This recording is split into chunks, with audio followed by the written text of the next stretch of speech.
is ANGWA TOFA community. It is 34 kilometers by road from Nigeria's Federal Capital Territory, Abuja. In this community, situated in Karu local government area of Nigeria's north-central state of Nasarawa, is a mining site, making ANGWA TOFA a mining host community.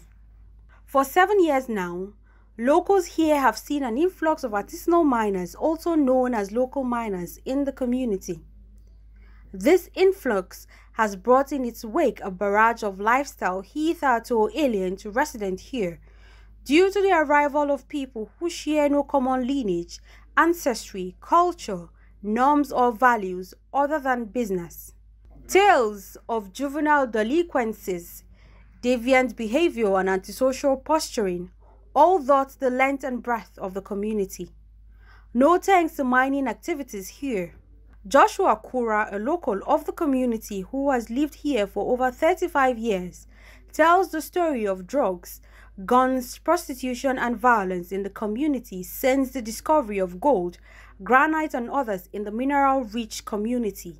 The way the environment is growing, you will see that about 5 to 6 years ago we have started encountering some strangers that are coming for mining.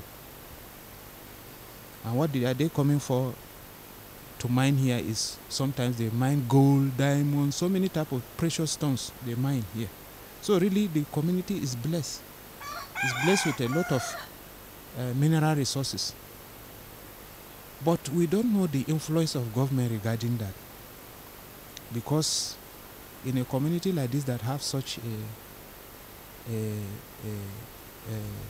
material that are so rich, I feel the government are supposed to come in and use that as an opportunity to also develop the community settlers in this environment. But you find out that we will not even know the type of people that comes to even mine. Sometimes even if we see government vehicle or security men passing by, we may not know what is their action. So that is how we are just living with different kind of strangers in the community, because some of them they will be staying in where they are mining, and some of them they will be coming to the town to make living. So you find out that their system of living is really polluting our own children here and even the environment. Why? Because there are people that come from so many areas that they are used to money, they are used to riches. So once they come to in a local places where people manage their life, they will be spoiling the girls, the women in the community, and also bringing a lot of hard drugs, because most of the work they do there, they use drugs. So teaching our youth how to take drugs, and then sometimes even there are some even people that they are even banditry that they follow them. So we cannot identify. But you see, if had it mean government is involved, we are supposed to be blessed with helping us with some other things that we need in the community, because we are really situated in a place with a lot of mineral resources that can also help the community. But government are not influential in that area. So everybody comes to do whatsoever he wants, carry whatsoever he wants to carry without any monitoring, and then they do what they want to do, spoil the community, leave it the way it is, and that's how it is. That's how we are living. The availability of mineral resources should ordinarily be a source of prosperity for many towns and villages across Nasarawa State, which is also called home of solid minerals. The state is so called because at last count, it is blessed with at least 30 minerals. In Karu local government, which houses ANGWA TOFA, there are no fewer than 7 minerals, namely clay, silica sand, granite, tantalite, mica. But despite the enormous deposit of this nature's gift, which should ordinarily usher in a life of plenty and pleasure, the reverse seems to be the case, as life here is nothing but brutish and full of threats. But our problem here, our children, honestly, the way they are associating with these people, we don't like it. Exactly. That is the problem we are facing here.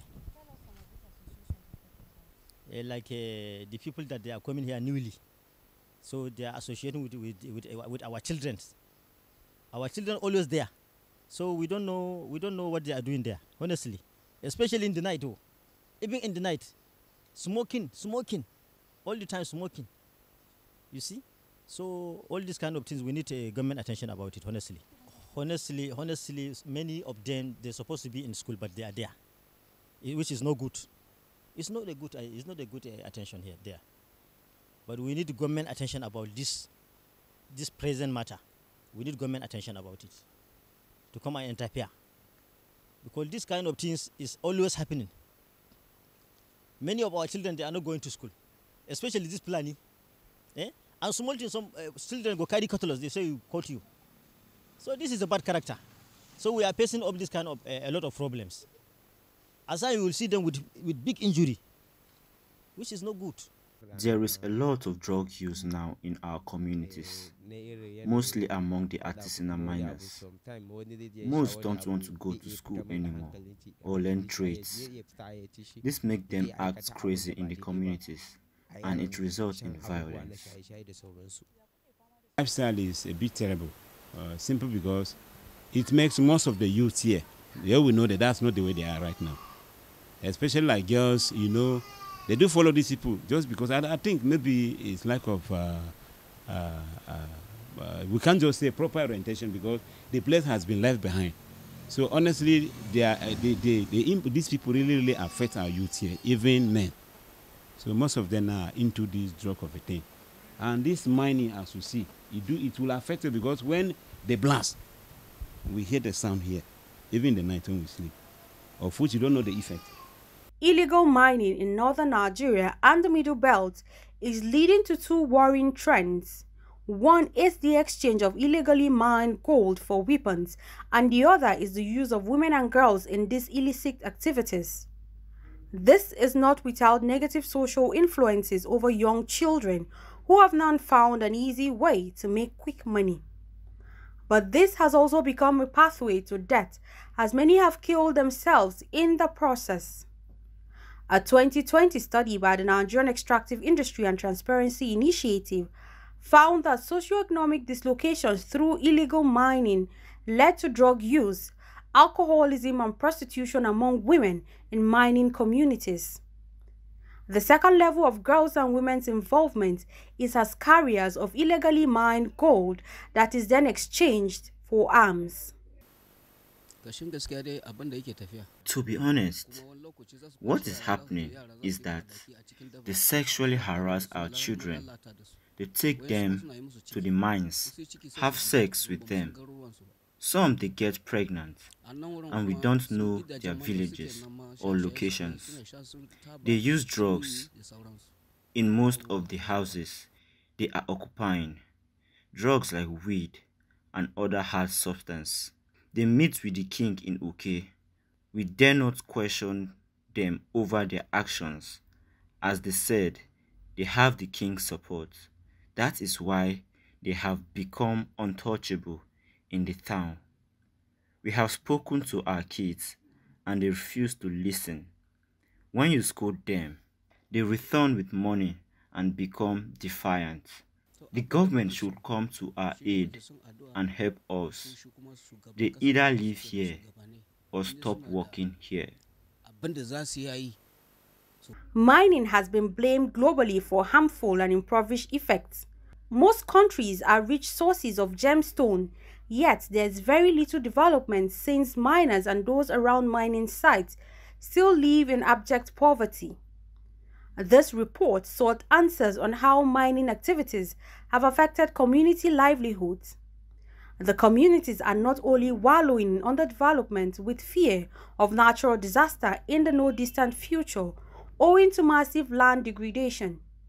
The inhabitants also, almost on a daily basis, experience violent crimes.